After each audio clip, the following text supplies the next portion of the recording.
demigods, and mortal viewers. Welcome back to our Percy Jackson and the Olympians breakdown series on Disney Plus. I'm your guide through the labyrinth of references that fake launch. And today we're dissecting the whimsical episode 3 entitled We Visit the Garden Gnome Emporium.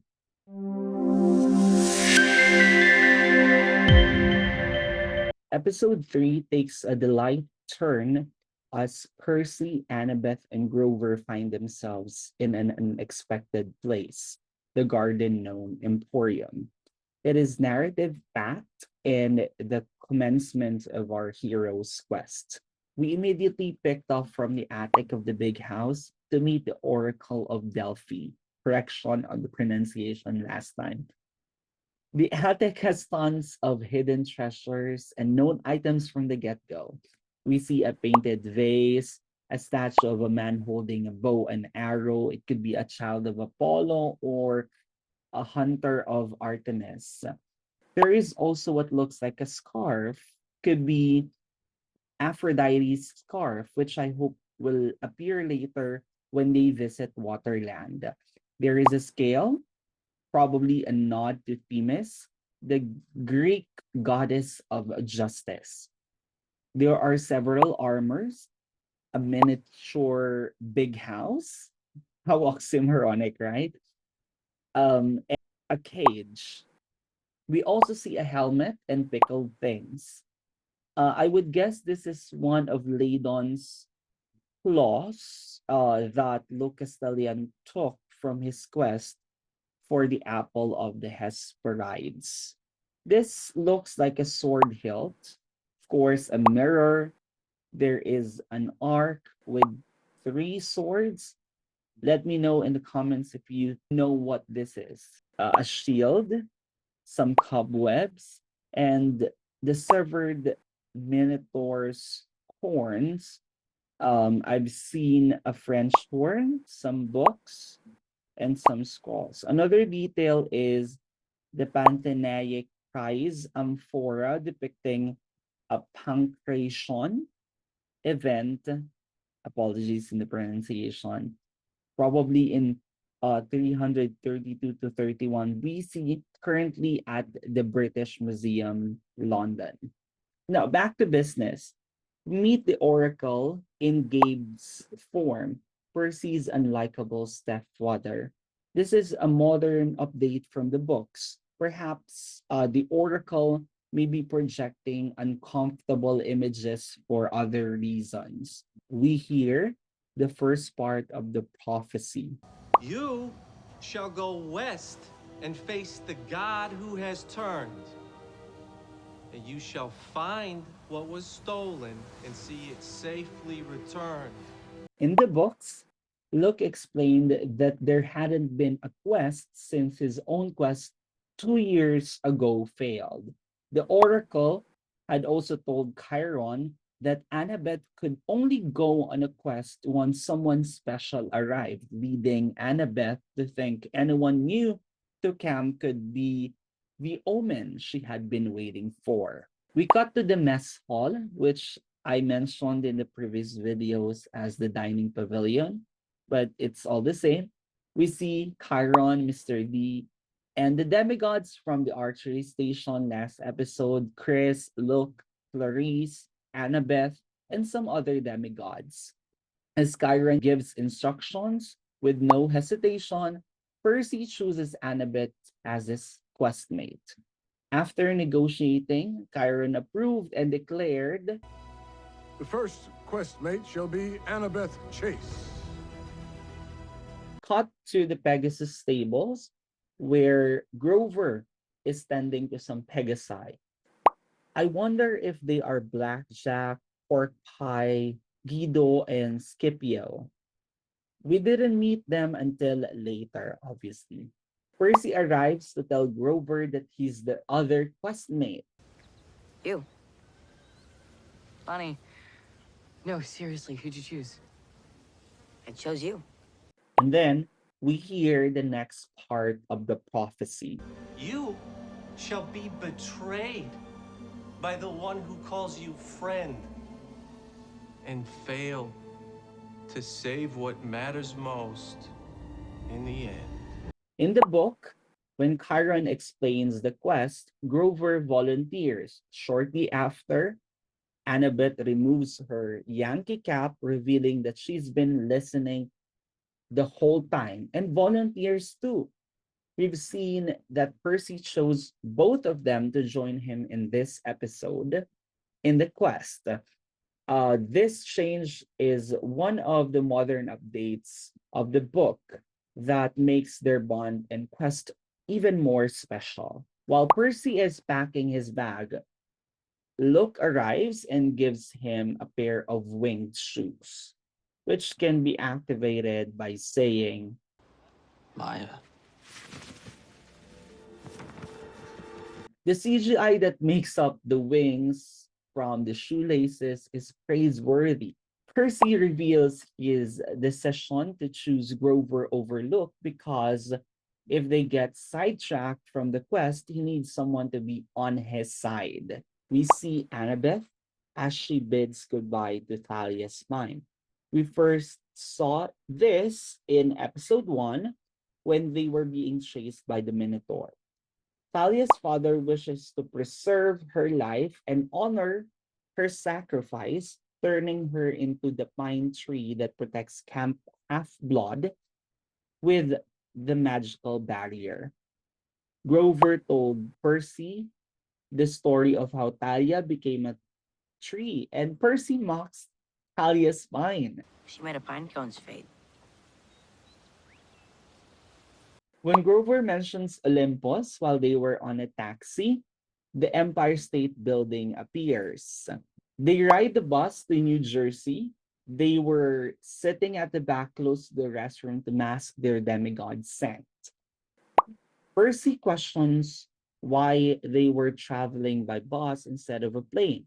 So Grover explains that it's not just agents of Hades who are trying to stop their quest, but so is Zeus. While they were at the bus stop, they argued about getting off and breathing fresh air. To prevent being the tiebreaker, Grover introduced a consensus song that goes, Friend. I really don't want to be a tiebreaker. I have a better idea. Oh golly, the road's getting bumpy cause I got me some friends who just can't get along. Oh dear, when the team's getting grumpy, the trick to getting through it is singing this song. What are you doing? Meanwhile, Annabeth gets off the bus to buy some snacks. As she was paying, a lady with a brown leather jacket and a red scarf passed by. She noticed that it might be one of the Furies, so she became cautious. She enters the bus and sees Alecto, Mrs. Dodds, reading a newspaper. The newspaper says the Jersey Tribune, a signal that they have arrived in New Jersey. Alecto offers Annabeth to hand over Percy so she can go on the quest alone.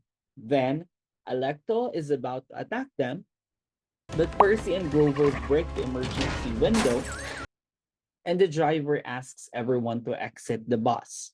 We see the contrast between what mortals see and what demigods see. Another indication of the veil that masks mythical beings from mortal eyes. They were attacked by the other Fury from the back of the bus. I think this is the Fury we met at the shop earlier, with her golden appearance reflecting her brown leather jacket. Annabeth throws her knife and they escape. They walk through the forest, and Grover introduces us to the Satyr Path. The Satyr Path does not appear in the book, but this is a nice addition. As they walk through the wilderness, Annabeth and Percy argue yet again. Grover's trying to distract them about his uncle Ferdinand's quest and some tidbits about the Satyr Path. Annabeth reveals that the Satyr protectors she, Luke, and Thalia have is also Grover. Suddenly, Grover smells hamburgers. Since they can smell it from the Satyr Path, he deduced that it must be a mythical being as well. The trio stumble upon Auntie M's garden gnome emporium. They are greeted by many statues of animals, children, people, and mythical beings. This might be a cyclops, a gargoyle, a griffin, and some more. In the original book, Percy and Annabeth enter Auntie Anne's emporium in somewhat of a daze caused by Medusa's seductive magic. However, in this episode, Annabeth instantly deduces that Auntie M is Medusa. After they realized this, they wanted to leave until Alecto arrived. When we hear Medusa's Not voice, today, Alecto friends. quickly turns away, giving us an idea that they are in the presence of the infamous Gorgon. In the books again, Medusa appeared to be a Middle Eastern woman, but in this show, she is played by Jessica Parker Kennedy, who is of Afro Canadian and European descent. Her age is much younger than the depiction in the books. They were offered the choice to stay there and fight Alecto or go inside and have some lunch. Percy trusted his instincts with the teachings of his mother and went inside. And not everyone who looks like a monster is a monster. We hear the tragic backstory of how Medusa became cursed. Medusa mentions that she is a survivor. She then uttered she didn't like bullies, another recurring theme in the Percy Jackson books. Medusa views her curse as a gift, so she won't be bullied anymore. She revealed that she loved Athena like how Annabeth does now, until Poseidon came. Several variations of the original Greek myth of Medusa state that Poseidon sexually assaulted Medusa, while some interpretations describe their relationship as amicable and consensual. Percy Jackson and the Olympians' family friendly nature omits this aspect, depicting Poseidon and Medusa's relationship as two sided romance, only with the former acting selfishly towards the latter.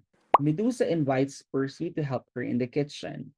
She offers help to save Sally from Hades in exchange for turning over Annabeth and Grover to her. The climactic confrontation of the trio began beneath Medusa's garden emporium. We are greeted by a labyrinth of petrified creatures. Upon the refusal of her offer, Medusa deems Percy and Annabeth to be the same as their respective godly parents. As a result, she tries to kill them and plans on shipping their statues to Olympus. In a horror themed encounter, we see Grover crashing into some statues while Medusa is distracted. Annabeth puts her invisibility cap on Medusa, allowing Percy to open his eyes and cut off the Gorgon's head. This is different from the books as they use glass balls to look at her. After defeating Medusa, Percy takes the Gorgon's head outside to turn the waiting Fury into a stone, allowing them to escape safely. So we meet Grover's uncle Ferdinand, who, according to Grover, didn't look afraid at all. Onto the confrontation, Grover mediates the rift forming within the group. Percy and Annabeth argue over the offers Medusa and Alecto have made them. Percy reveals that You've been fighting with her. You've been fighting with me. Because the Oracle said one of you would betray me. Okay? You shall be betrayed by one who calls you a friend, and you shall fail to save what matters most in the end. That's the rest of what she said to me. I chose her because I couldn't imagine we'd ever be friends. And I chose you because I thought if I can count on anyone to be on my side, no matter what, it was you. And now I'm feeling so alone. they make amends with the help of Grover. Percy has an idea of what to do to Medusa's head. He plans to ship off the Gorgon's head to Olympus via Hermes Express, who might see it as a tribute or impertinence. Then we meet the show's Hermes, played by Lin-Manuel Miranda, who is shown delivering Medusa's head to Olympus. What a better way to introduce him by singing.